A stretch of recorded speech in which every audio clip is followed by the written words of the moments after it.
What you cooking, man?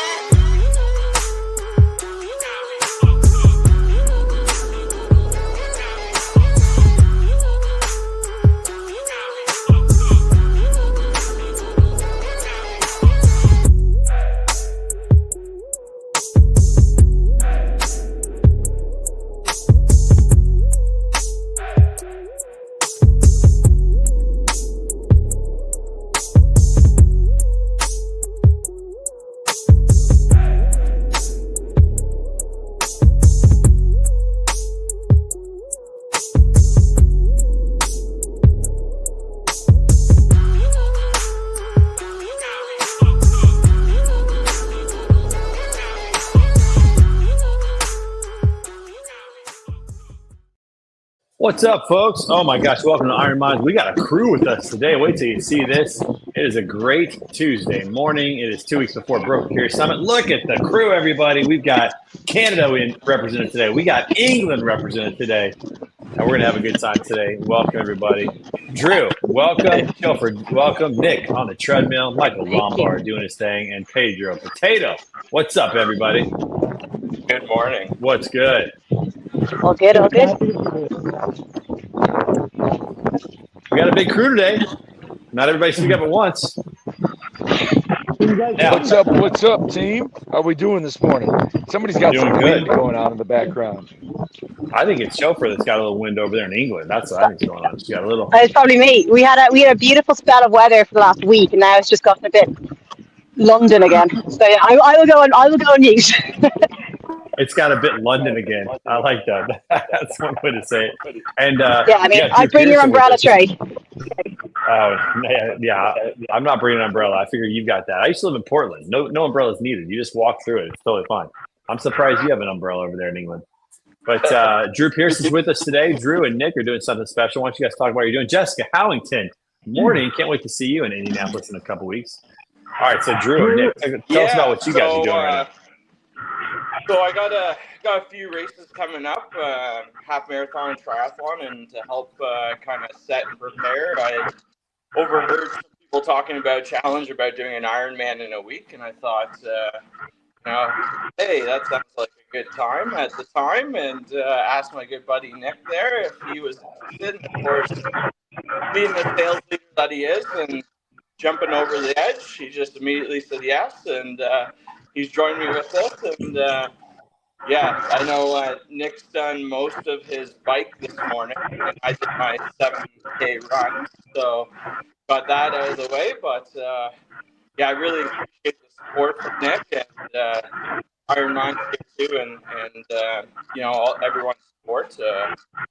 I once was 100 pounds heavier than I am today, so.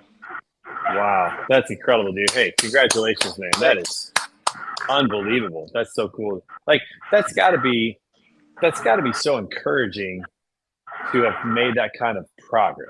That's just got to be something to get you going. Yeah, I've never been athletic at all. I was always the fat kid doing the charity races as a kid, and I'd be sitting on the bench having an asthma attack, drinking all the Kool-Aid.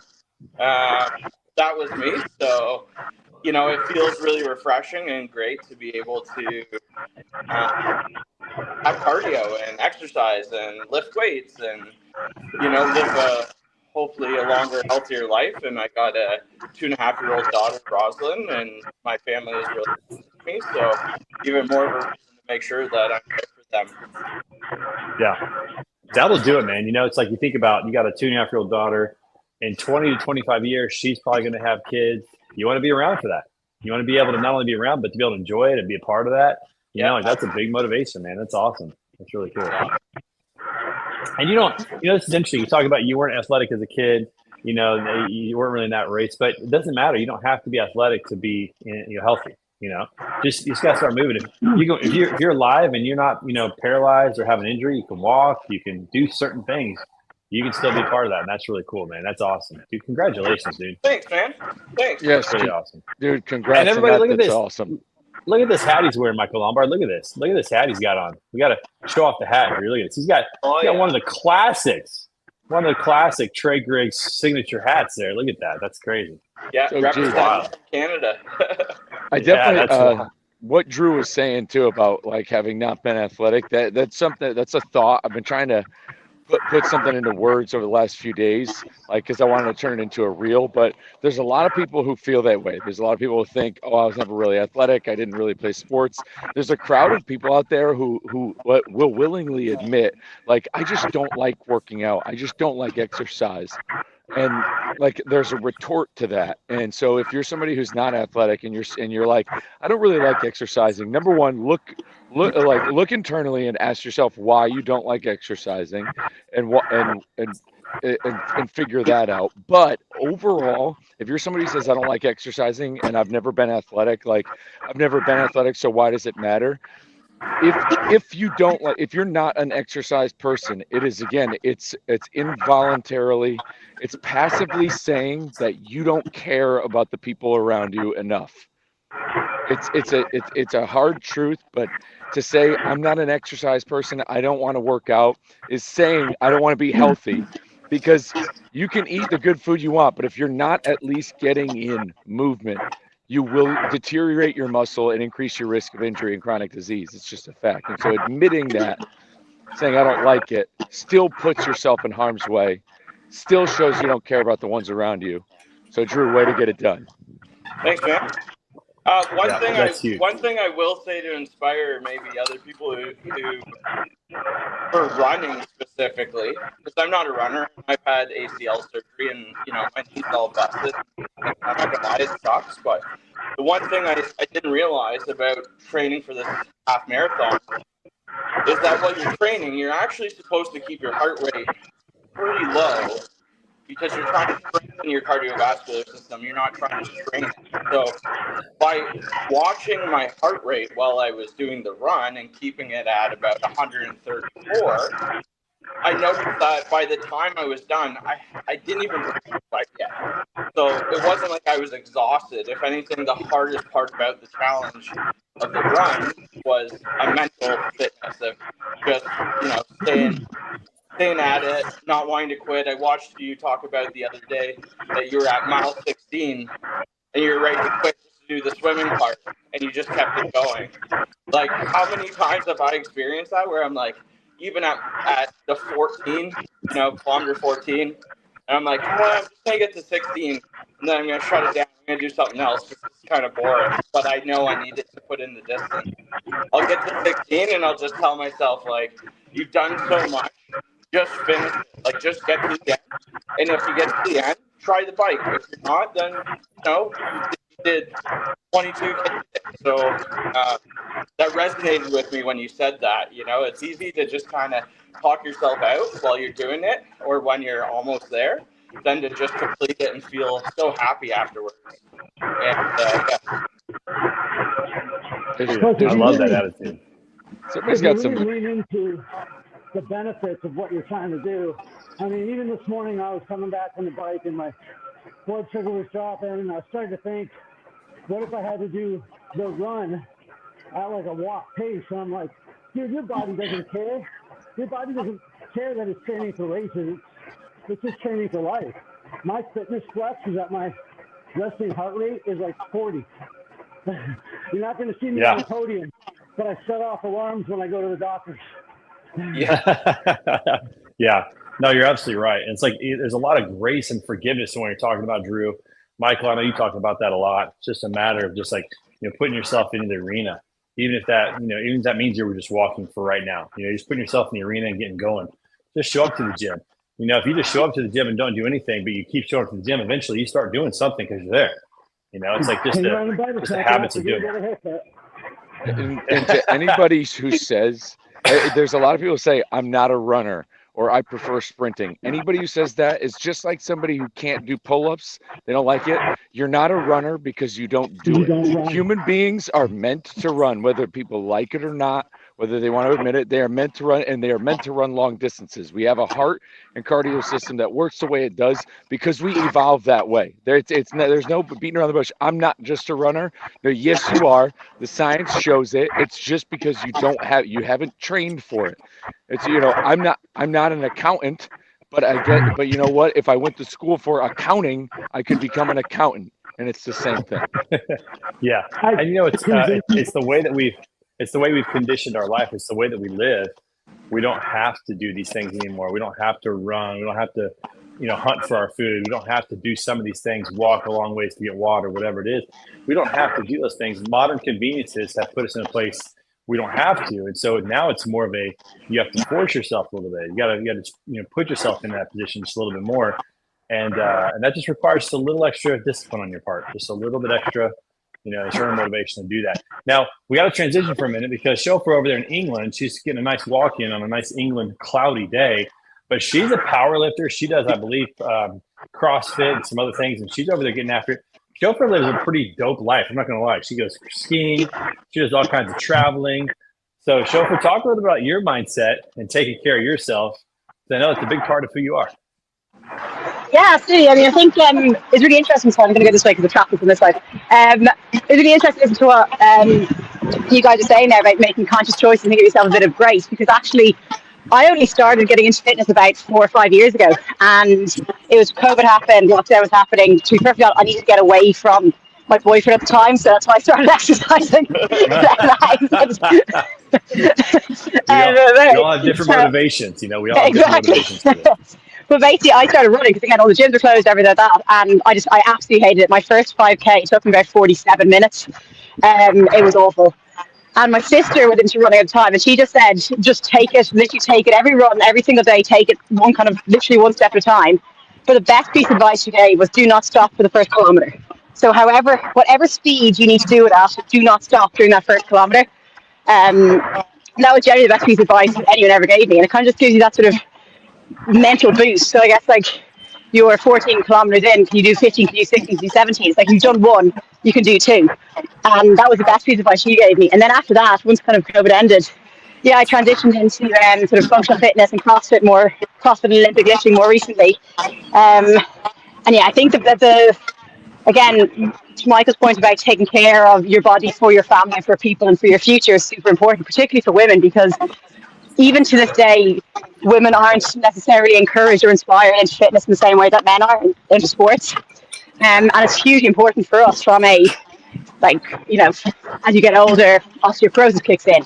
We're more likely to suffer from certain conditions that are definitely mitigated by being fitter and stronger and healthier. So I think it's really important. It's one thing that I've been really kind of passionate about, and I've encouraged friends into different sports and different activities as well. So I don't know if high rocks is a big thing in any of your states. I know there's a massive one in Texas recently. So I don't know if that's something you guys are following, but I mean that's a really great way in for people into fitness because it's quite accessible, but also you're only competing against yourself, which is really cool. I think for me, just staying fit it's something I've always wanted to try and do, and it's something that has dropped off when things get hard. So when you go through difficult periods, it's really easy to let it drop. You just have to kind of, again, give yourself that grace and give yourself that time and space to be like, hang on, a walk is better than no walk, a run is better than no run, and just kind of giving yourself that bandwidth and the ability to do what you need to do and do what you can do on that day. That's better than nothing. And just come back. I think the beauty of getting fit is that one day it just, in my experience anyway, one day it just clicks, and it's not a challenge anymore. That's not a challenge. It's not a discipline point. It's I can't wait to get to the gym. I can't wait to do this. I'm doing this today, and I'm really excited about that workout. I'm maxing out today, and I can't wait to go smash it. So there is that sort of transition from it having to be a routine and having to be a discipline to something you truly enjoy and truly value in your life. I think that's where the magic really happens. Dude, that's so awesome. Something we talk about in here is that, until discipline becomes delight, like you said, until discipline becomes a joy, you really need a tribe. You need accountability. You need help. And so having your tribe, having your people that you can rely on who will encourage you and push you is hugely important. And one of the point that goes along with what you said is, especially for women, any women who want to become mothers, if that's your journey, your path, it's been proven that the mother's state of health dictates the children's health more than the husband, more than the dad's state of health. And it's because the kids are watching, they're seeing that, and it's a burden that unfortunately is yours to bear. But it's true that kids are watching, and if mom's active and mom's healthy, then kids will be active and healthy. that's a big thing for family health and for legacy and moving forward in that direction. So, that's an important thing to consider. Siofra, that's awesome. I love hearing that story. It doesn't matter what it takes to get you in the gym or to get you working out. In your case, getting away from a boyfriend during COVID. That's a great story. I hadn't heard that story before, but man, that's really awesome to hear. Now we got to transition for just a minute. You guys might notice that I am still wearing the new Broker Carry Summit jersey here, getting ready for the event here in about 2.5 or about a week and a half. Oh my gosh, it's coming up quick. And it's pretty exciting that we're going to be there. We're going to have 2 episodes of Iron Minds at the Broker Carry Summit, 6:30 a.m. on Wednesday and Thursday morning. Then we're going to do like a 5K walk run one morning and do some sort of stretching exercise the next morning. Michael Lombard, Nick Klingsmith, you guys on this? What are we going to do in Indianapolis? What are we going to do for the workout? Yeah, what are we going to do? Well, I know Lombard's going to be coming off, I think, of Ironman, so he'll be taking it probably easy for him. I was planning on bringing my ruck. I really like the 5K idea, whether or not a walk, jog, run. I think the ruck will give me a little extra something. But like we just talked about, everybody can walk. And I think that Thursday, whether it be yoga or actually functional fitness, because I mean, let's face it, most of these guys don't squat, and they need to. And I think some basic functional fitness exercises will be a good routine to show people how they can get started. Dude, I'll tell you what, my daughter just started doing Pilates. And we did a Pilates workout last night just to spend some time together. And that was really solid. A lot of core exercises, which, the older you get, a lot of times your core goes pretty quickly because we're not doing as much with the whole body. And, man, that was awesome, too. So there's a lot of things we can do. We got a lot of options that we can work on, which is awesome. Now, Pedro. Pilates is no joke. Man. Yeah, Pilates is great. Pedro, I got to come to you, my friend. You're out there. You're getting it done this morning, walking in the Texas dark of morning. And, tell everybody a little bit about your journey. We talked about all of our kind of journeys into fitness, with Drew's, with Siofra's. Talk a little bit about your journey into fitness as well. And you're muted right now, just in case you're wondering. Yeah, no, I know, man. It's pretty windy here where I'm at, so I didn't want all of course, you're in Texas. Yeah. So, I've got told my story before, but I kind of like Drew, to be honest with you. I was the fat kid my entire life until I got in the Army. And in the Army, that's where I found my love of fitness, and it was all just because of the way I looked. If any of you serve, well, several of us have served nowadays, you go in the military, you get out, man, you're looking jacked. You love it. And I stuck with it for a while, but man, as you get older and you become a professional, you just kind of start sitting down more and not moving as much and doing the things you should be, you know what I mean? And so with me, I had a realization in last August, man. Went to the doctor and got my checkup, and they're like, hey, if there was a poster child for obesity, Pedro, we would put your face on that poster. And just so you know, you're probably not going to make it to 60 years old because you're going to have a heart attack or whatever the case is. And funny enough, Lombard had just started the Lombard 69 Challenge at that time, which I failed miserably, by the way. Not afraid to admit that, but it got me into moving more. And Lombard said this earlier. A good friend, Hope Zavara, says the same thing. Just get up and move, man. Siofra, she just said, a walk is better than no walk. Any run is better than no run. And I just started doing that. Started walking around my neighborhood, doing a little bit here and there. Lombard got me with macros, and I just started seeing little changes here and there. And it's hold on, I'm about to get where this wind is on. It's not too bad, actually. We're not hearing nearly as much as you are. Okay, cool.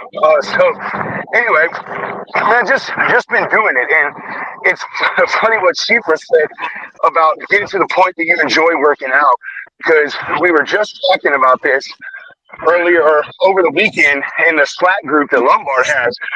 that like a bunch of us are to the point that we look forward now to getting and going to the gym. You know, I'm addicted to the row machine. I'm consistently trying to beat my 2,000 meter best, which I'm at 9 minutes and 50 seconds. So like, that's where I'm at now. I've gotten healthier. I've lost the weight. I feel so much better, and so I look forward to getting up and moving, exercising, going to the gym, being more active, and I just want to enjoy the second part of my life and be here to drive my wife absolutely crazy for what time I have left. I love that, dude. And like, you know, you wouldn't have known that you enjoy the row if you hadn't just made yourself go. Like you had to go and try some things out, and then you found what you love, and that's awesome, dude. I heard and might I say, let me add this: happy anniversary to my wife, Catherine. We've been together 24 years as of today. Wow, dude! Congratulations. Amazing. That is that's a good amount of time, dude. That's a good amount of time. That's nothing to sneeze at right there. That's for sure. That's awesome. So 24 years, and I got 24 on the jersey. Look at that. It's a Kobe year for you guys. Are you you guys doing anything fun tonight? You got any plans tonight, this weekend, Easter weekend coming up? What's going on? No, we're just going to go. I'm going to take her out for a steak dinner. I got lucky. I have a wife. She absolutely loves steak. So we're just going to go out for a steak dinner, and I'm going to plan an actual like event this weekend, something we can go do and have fun together. Now, Pedro, this is an important question to ask. How does she like it cooked? Yeah. She likes hers well done. When it comes to me, you just criminal. I know. That is criminal. Funny story. I took her out for a steak one time, and they had a prime rib special. And she's like, "Babe, I think I'm gonna get the prime rib." I'm like, "No, you're not, because you're gonna get that thing well done, and that's gonna be horrible." It cooks out all the flavor. Man, that's rough. Has she ever tried medium rare? Has she ever tried anything less than that? No, man. I don't know if she has. She gets gross by the blood oozing out of the meat, okay. Man. So you're gonna have to trick her somehow. You're gonna have to have her close her eyes. You know, like, hey, I want you to taste this. There's only supposed ketchup on it. Rest it. Oh man. Pedro, rest Drew, rest the steak longer and it won't bleed. Hey, all I'm saying is I'll try that, Trey, but I just want you to pay my hospital bill when my wife knocks me the heck out. Yo, dude, I'll have steak with you. I want the cow to breathe its last breath on my plate. That's right. What I'm saying. That's what I'm saying. I hear you. I'm with you. Well, medium rare is what I've got my kids down to, and my kids are medium rare. My wife I've got her to medium. She's now medium. She was definitely well done when we got married. She's down to medium. Kids are medium rare, so I feel like I'm doing my job over here. You know. Have you guys ever had steak tartare, raw steak? It's bomb. Yeah, I have had steak tartare. So yes. good. It's really good. Yeah, it's really good. Yeah. Carpaccio is one of my favorite dishes that exist. Yeah, that's a good one for sure. I mean, if you like sushi at all, it's not that different than that, you know. So that's good. Well, Pedro, man, dude, excited for you. You just hit a little bit of a milestone in your weight journey, in your health journey as well. So congrats, man. I'm really happy for you for where you're headed, dude. Thanks, brother. I had a goal of 290 by the end of April, and I'm at 290.5. So, man, already there. How much of your journey has been moving, and how much of your journey has been eating and drinking? What do you mean? In terms of losing the weight, are you focused right now solely on the movements? Do you focus also on what you're eating and drinking? No, let's talk about that. At this point, it's both. I will say I had the I can't think of the word. I had the wrong idea about fitness, but that was based because of how I approached fitness before. Every time I was doing this and lost weight, I was extremely active at my job. I was burning 15,000 calories a day doing the things that I did. And so I ate whatever I wanted, and very little physical activity did it. This time it's the opposite. So I've had to learn that it's a good balance between what you put in your body and the activity that you know put out as well. So Yeah. I could say for me, I have learned it is what I put in my body, and the physical activity at this point is just it's just a bonus, and it just makes me feel good. It makes my muscles feel good, my bones feel good, and so yeah. Well, So I'm focused on both. you start to realize that food is meant to be fuel, not comfort. You know, we can still enjoy it. We got taste buds, we can enjoy it, but it's really meant to be fuel, not comfort. And that water really is your best friend in terms of your joints, lubricating your joints, and making sure that all your organs are functioning properly and all that. You just start to realize, like, man, like it's a real strategic game to play in terms of what you put in your mouth. And nobody forces you to put it in your mouth. Like, you are the only one responsible for what goes into your mouth. And so, you know, it's like it's a choice we can all make, and it makes a big difference. It makes the movements feel better. It makes your body feel better. It makes you feel better when you wake up in the morning. You know, it makes you feel not sluggish, that kind of thing. Oh, hey, look at this. Look, we got a driver. Hold on, can I see? Got a driver doing a pre-trip on his truck right here in my neighborhood, nice. man. Look at that. That's but Pedro, well said on that. It's education is the number one thing. That's right. The first time I spoke at Broker Carrier Summit, and I asked people, I said, what do they think the number one reason for obesity was? And they listed off certain answers, and you know, and it is, you know, it's not that it's just sitting too much. It's, you know, because people said it's sitting too much. It's this, it's that.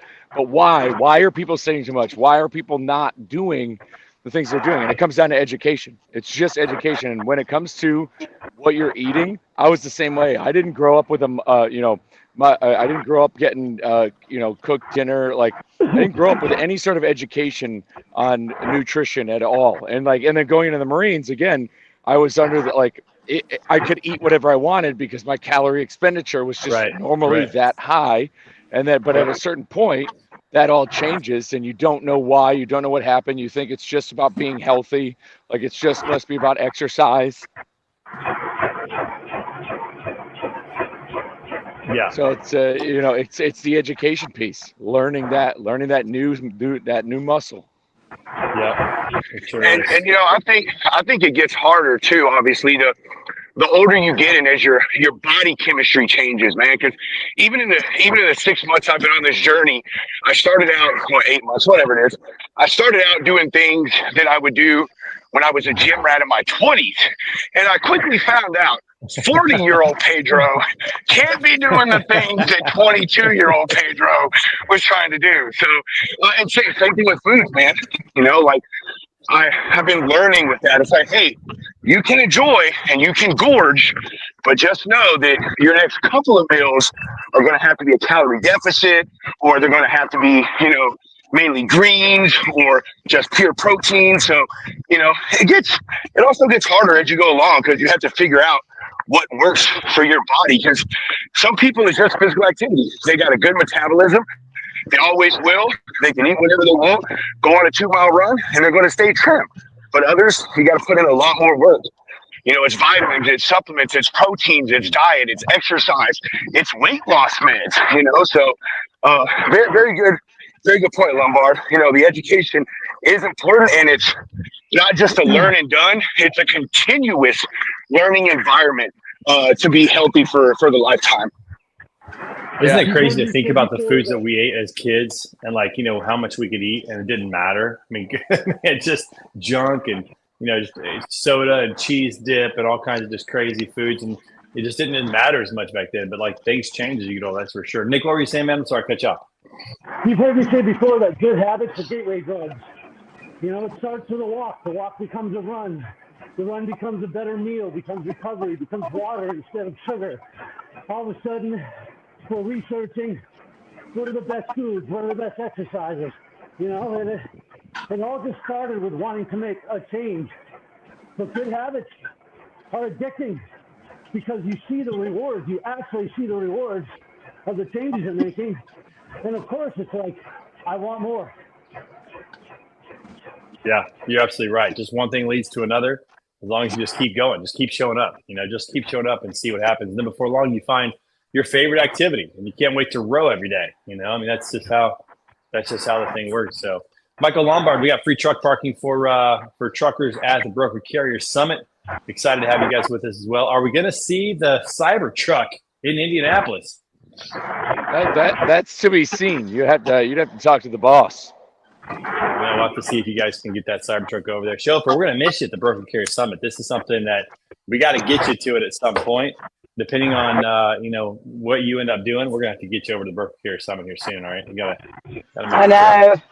Well, I'm back over for Tapa in May, so hopefully the following Broker Carrier Summit will be out. That's my plan. Nice. But you'll be back in London for Memorial Day weekend, right? I mean, we're still working on that one, right? We got a little barbershop singing to do. I know. I'm actually very excited. I can't wait for that. It's going to be awesome. The British Association I've never been to a barbershop quartet. I've never seen barbershop quartet, but I can't wait. I'm excited. Fall in love here, Chauffeur. You might realize this is the greatest thing the world has ever seen. It's an amazing experience, but it's going to be a lot of fun. So I get the opportunity to go to England over Memorial Day weekend and go to Bournemouth, and we're singing for the British Association of Barbershop Singers down there in Bournemouth. So it's going to be a fun time over in England, which is really great. Man, this has been a fun crew. I almost don't even want to end this thing. I wish we could just keep going and kind of keep chatting. Chauffeur, tell us about this place that you're at this morning. Are you at a park? Where are you in England? What part of town? I'm in London in a place called Clapham, and Clapham has a massive park called the Common. And the reason it's called a Common is because it's actually common ground. It's not actually owned by anyone, so technically I can graze my sheep on it if I want to. I don't have sheep, but if I did, I could. And yes, I think Clapham Common is probably the biggest one in the UK. So yeah, you just kind of do lots of it. And it's just a big old park. That's awesome. It looks lovely. It is lovely, yeah. The tree. Yeah, it looks wonderful. Even the cloudy skies doesn't bother me because, again, I lived in Portland for a while. And Drew, let me switch it back to you. Thanks for joining us this morning. What's next on the as far as this week-long triathlon that you're doing? What else do you still have left? Yeah. So May 4th, I do my first half marathon. So that's on the docket next, and just gonna dial in. I think my diet and kind of my fuel prepping for the race up until then, and my sleeping habits as well need to get a little bit better. So those are the things. But every bad habit we have and everything that we've learned can also be unlearned as well. So I think that's also important to recognize that if you're in a spot right now where you don't think you can.